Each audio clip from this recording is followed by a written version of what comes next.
Hello, good morning.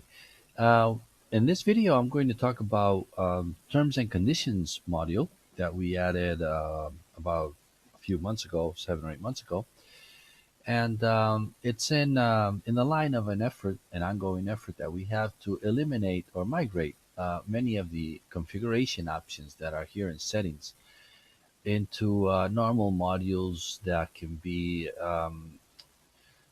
be shared with any user. Okay, the idea is that there are many options here in settings that normal or advanced users should be able to access, and they can't unless they're admin users. So instead of giving the admin user, which has can do everything to all users, what we're trying to do is that many of these options we're converting them into normal modules, and you can use the native permission system to give the access to those options to whoever needs them. Okay, so if we convert the terms and conditions configuration option into a normal module, you'll be able to define which users can access it and define the terms and conditions.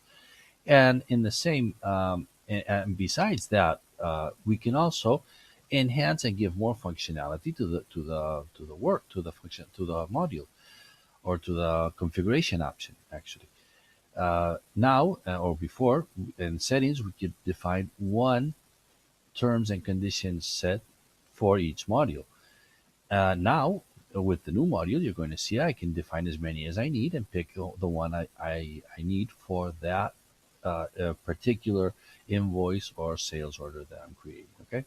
So what we did was convert, like I said, it's not here anymore. Now it's a normal module. I don't have that module in my menu. So the first thing we're going to do is jump over here to the menu editor and add it in. Okay, so I'm going to add a new module, and it's going to be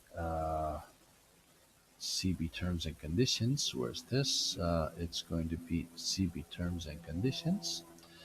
The label, I'm going to put the same one so that it will get translated correctly. CB terms and conditions. It's a module. It's this module, and I'm going to hang it on my uh, tools menu, and everybody can access it. It's visible, and that's all I need. Okay, so now I should have here terms and conditions. Okay, perfect. As I was saying, it's a normal module. And what happened when it got installed by the set is that it picked up the four different terms and conditions that were already defined, and it migrated them and converted them into normal records. It also set them as the default terms and condition. Okay, it is the default, as you can see over here in this column over here. Uh, okay, so there it is. Took it a little bit to zoom in. Okay, as you can see, it's every record is defined per module.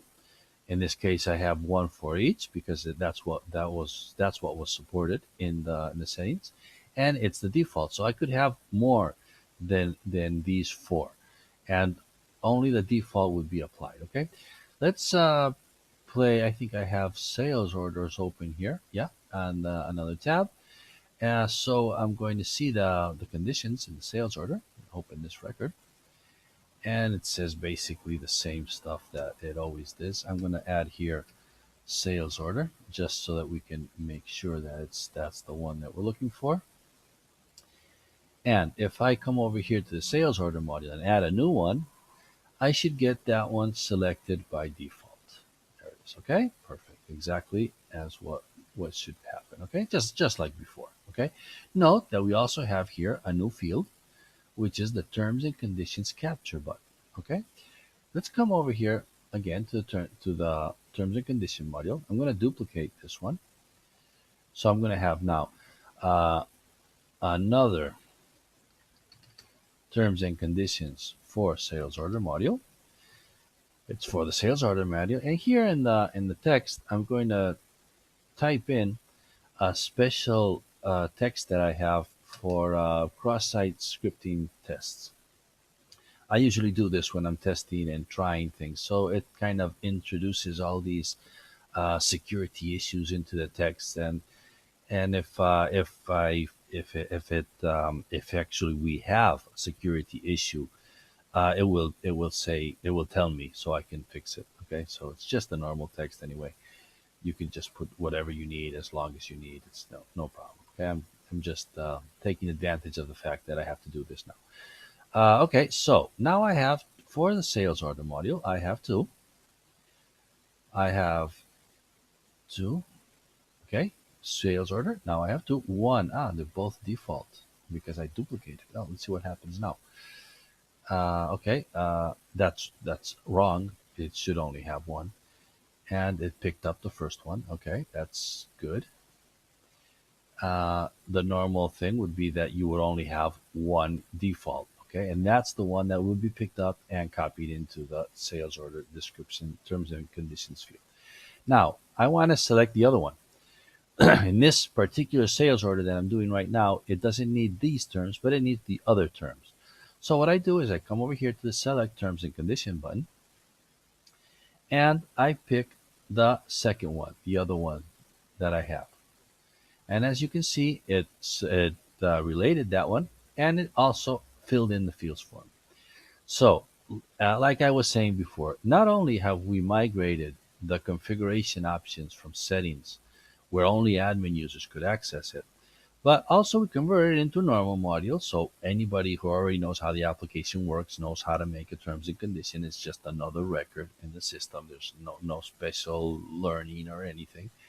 And since it's just another normal module, and you can define, we're using the permission systems, who can access there and who can define terms and conditions for any module that supports this functionality. Okay, like you see, let's save this one just to test the cross-site scripting, which shouldn't be a problem at all.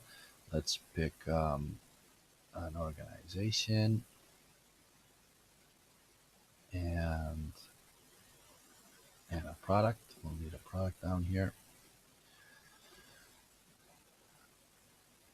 and that should be about all we need.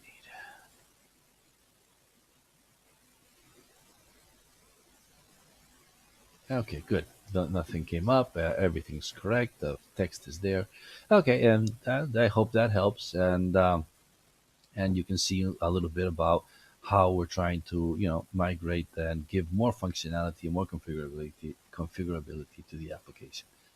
Thanks for watching.